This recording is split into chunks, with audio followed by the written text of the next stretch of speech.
जय हिंद बच्चों। आज के क्लास में हम लोग प्राचीन भारत के एक महानतम साम्राज्य, एक महानतम वंश, गुप्त वंश या गुप्त साम्राज्य के बारे में चर्चा करेंगे। हमने पिछले वीडियो में कुषाण साम्राज्य के बारे में पढ़ा था। तो कुषाण वंश के पतन के बाद, कुषाण साम्राज्य के ध्वंसावशेष पर, कुषाण वंश के खंडहर पर उत्तर भारत में जिस नई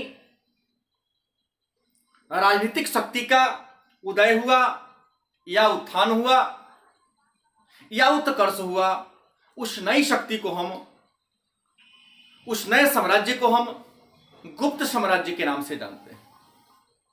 गुप्त साम्राज्य भारतीय इतिहास का एक बड़ा ही महत्वपूर्ण साम्राज्य है। इस साम्राज्य का शासनकाल 240 ईस्वी से लेकर 512 ईस्वी के बीच माना जाता है। अब मन में प्रश्न होगा, ये गुप्त कौन थे? इनका मूल निवास स्थान कहां था? इस वंश की स्थापना किसने किया? इस वंश के प्रमुख शासक कौन कौन थे? तो आइए चर्चा करते हैं। गुप्त कौन थे? पहला प्रश्न, गुप्त कौन थे?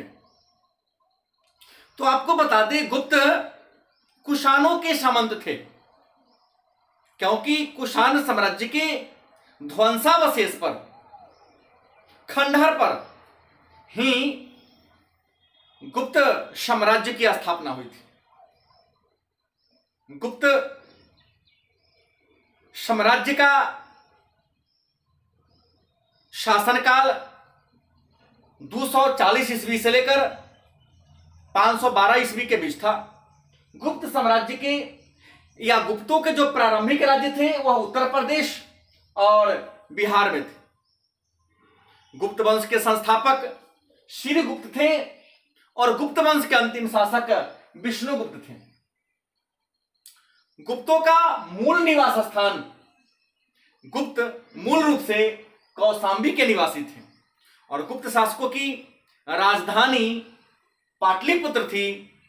लेकिन चंद्रगुप्त द्वितीय, जो इतिहास में विक्रमादित्य नाम से प्रसिद्ध है, उनके शासनकाल में उज्जैन को गुप्त साम्राज्य की दूसरी राजधानी बनाया गया।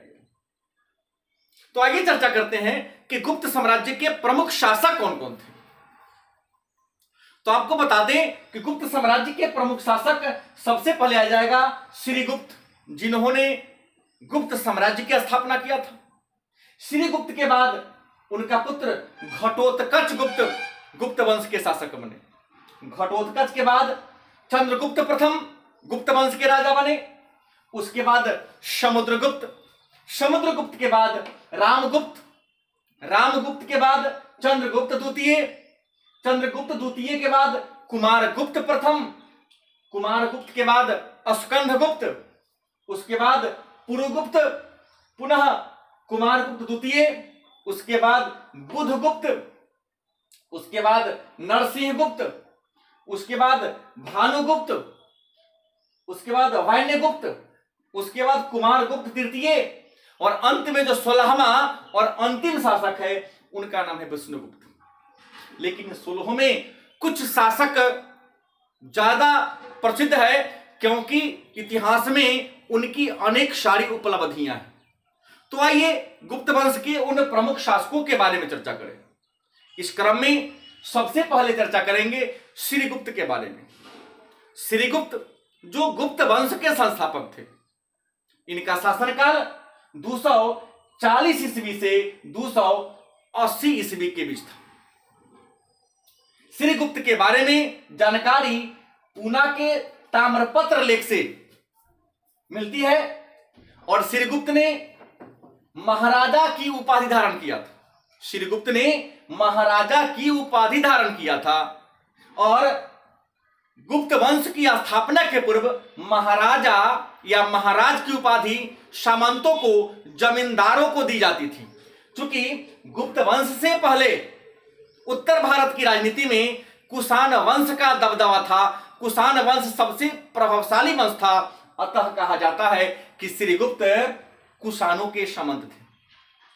श्रीगुप्त ने लगभग 40 वर्षों तक शासन किया और श्रीगुप्त के 40 वर्षों के शासनकाल के बाद उनका उत्तराधिकारी घटोत्कच गुप्त बना। घटोत्कच गुप्त जो श्रीगुप्त का पुत्र और उनका उत्तराधिकारी था, इनका शासनकाल 280 ईस्वी से 319 ईस्वी के बीच माना जाता है। घटोत्कच गुप्त के बारे में जानकारी पूना एवं रिद्धपुर ताम्रपत्र लेख से मिलती है।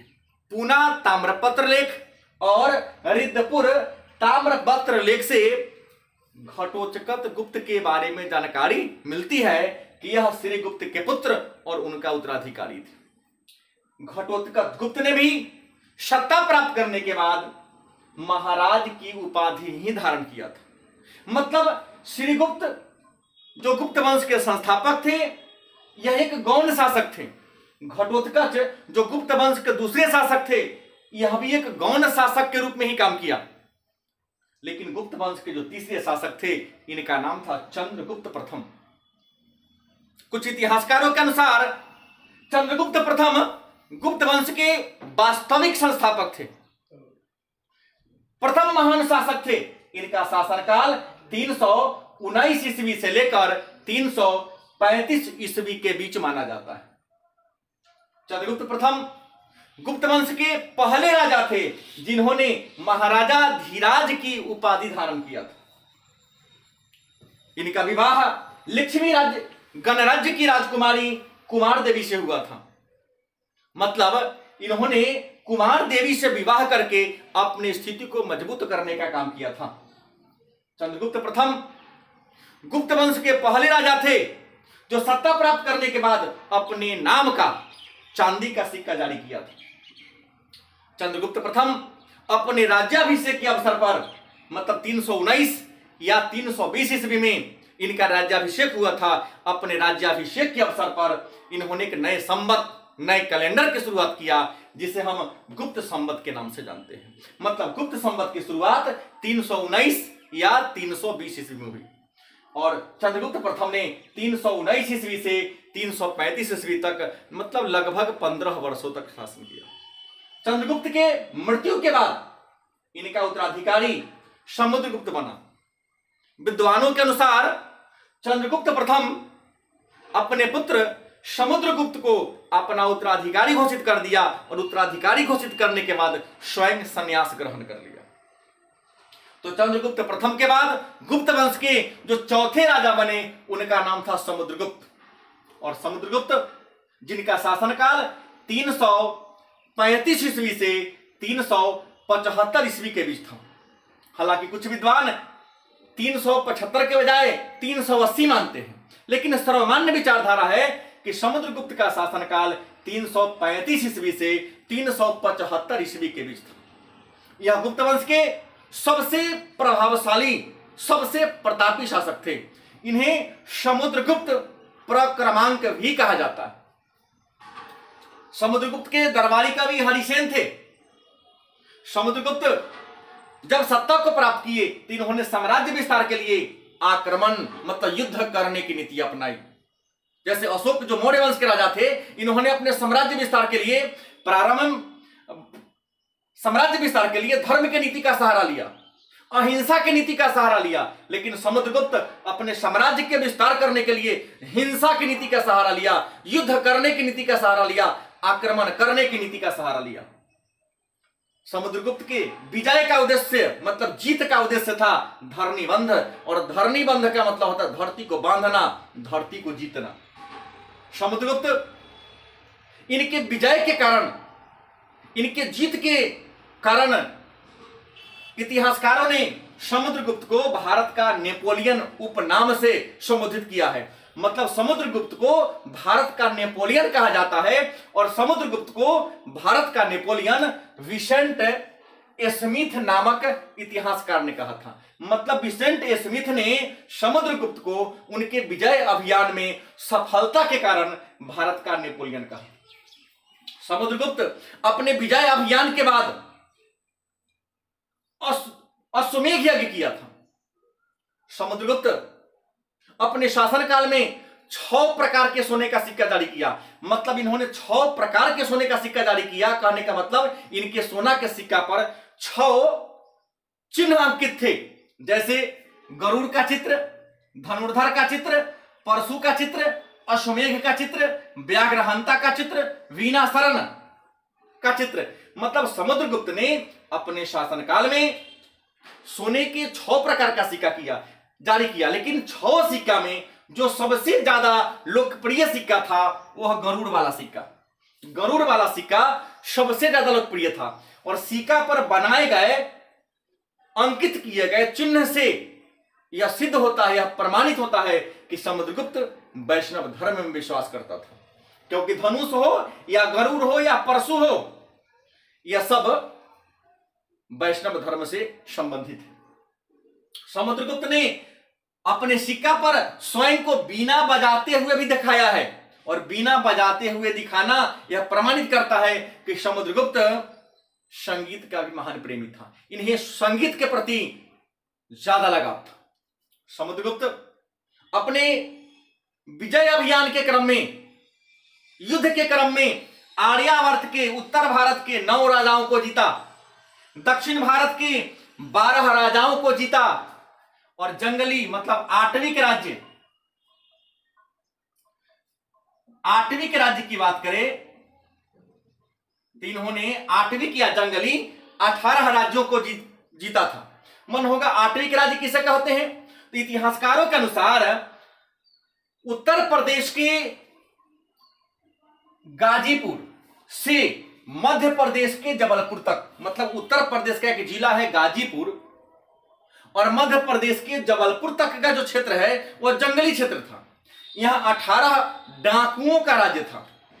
कहा जाता है कि दक्षिण भारत से उत्तर भारत में जो व्यापारी व्यापार के सिलसिले में आते थे, ये 8वीं के राज्य उन व्यापारियों के माल को लूट लिया करते थे।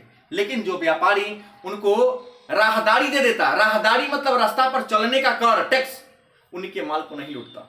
समुद्रगुप्त इस स्थिति को समझे थे, जाने थे कि दक्षिण भारत के व्यापारी हमारे उत्तर भारत में नहीं आ पाते हैं। इसके पीछे रीजन है यह 8वीं के राज्य।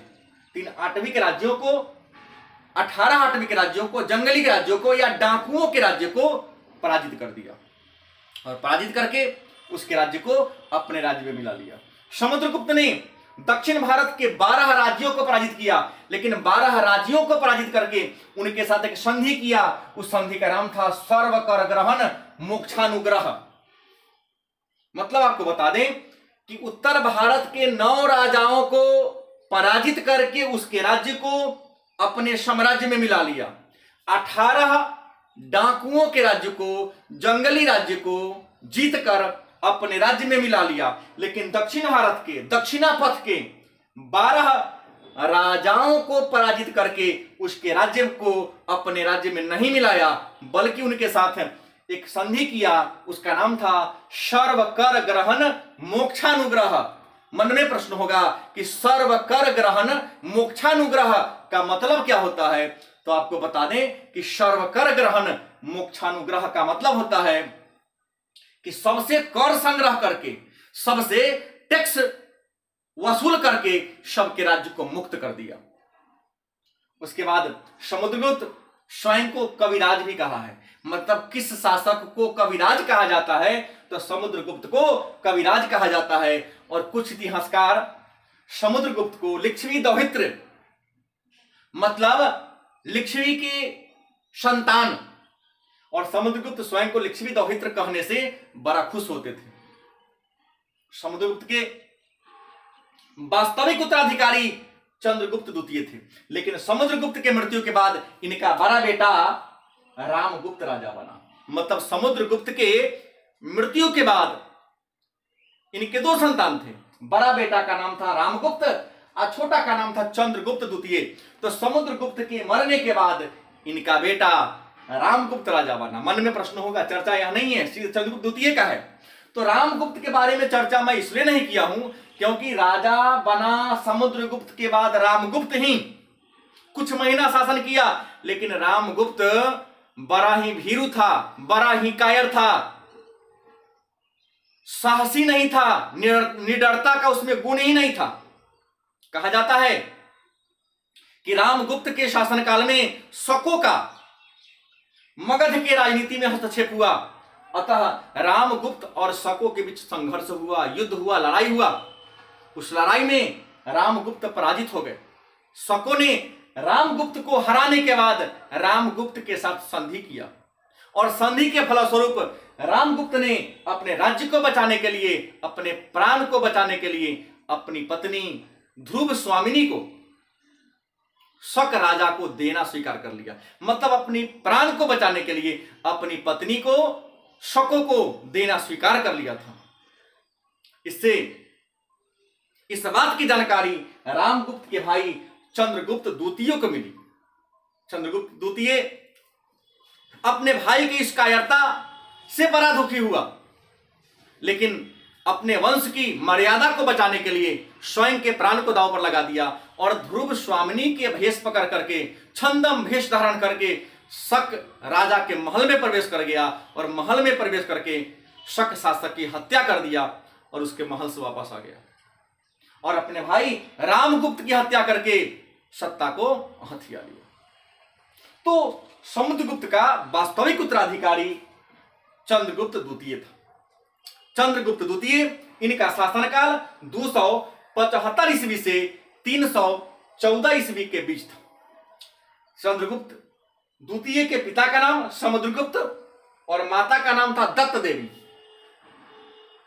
इनका विवाह नागवंश की राजकुमारी कुबेर नागा के साथ हुआ था, जिससे एक बेटी जिसका नाम था प्रभावती और एक बेटा जिसका नाम था कुमारगुप्त प्रथम। इन्होंने अपनी बेटी का विवाह, मतलब प्रभावती का विवाह बकाटक नरेश रुद्रसेन द्वितीय से किया था। रुद्रसेन द्वितीय से किया था। रुद्रसेन द्वितीय ब्राह्मण जाति का था और ये क्षत्रिय थे। रुद्रसेन द्वितीय से किया था क्योंकि बकाटक नरेश रुद्रसेन द्वितीय बड़ा ही प्रभावशाली राजा थे। तो अपने साम्राज्य के विस्तार के लिए अपनी पुत्री का विवाह रुद्रसेन द्वितीय, एक ब्राह्मण वंशी शासक रुद्रसेन द्वितीय से करा दिया, ताकि उनके साम्राज्य का अधिक से अधिक विस्तार हो सके, उनका साम्राज्य सुरक्षित रह सके।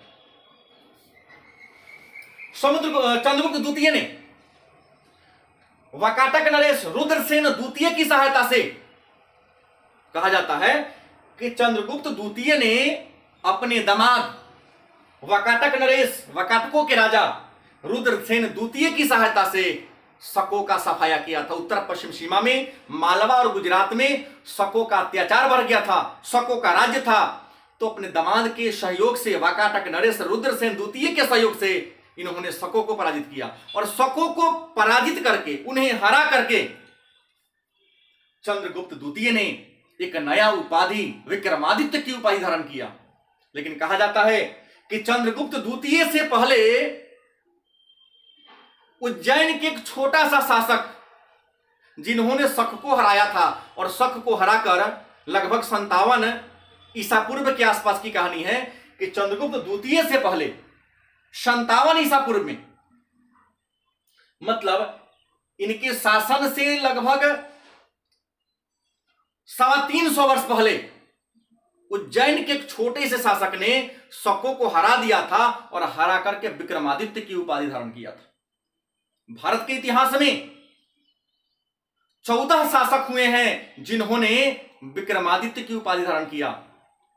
57 ईसा पूर्व में उज्जैन के एक शासक ने रखा था, दूसरा ये हुए, और विक्रमादित्य की उपाधि धारण करने वाला जो अंतिम राजा था उसका नाम था हेमू, जो हुमायूं के मृत्यु के बाद दिल्ली पर कब्जा जमा लिया था। वह अफगान शासक अब्दाली का, अहमद शाह अब्दाली का प्रधानमंत्री था।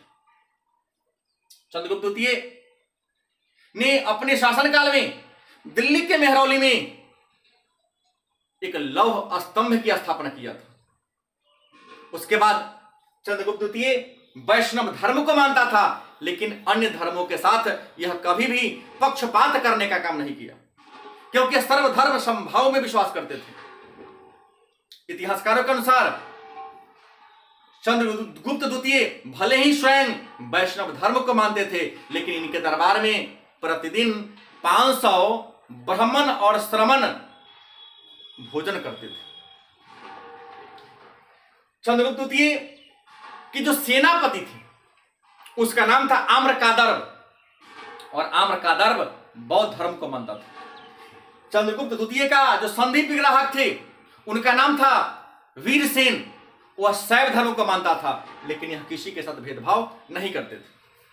चंद्रगुप्त द्वितीय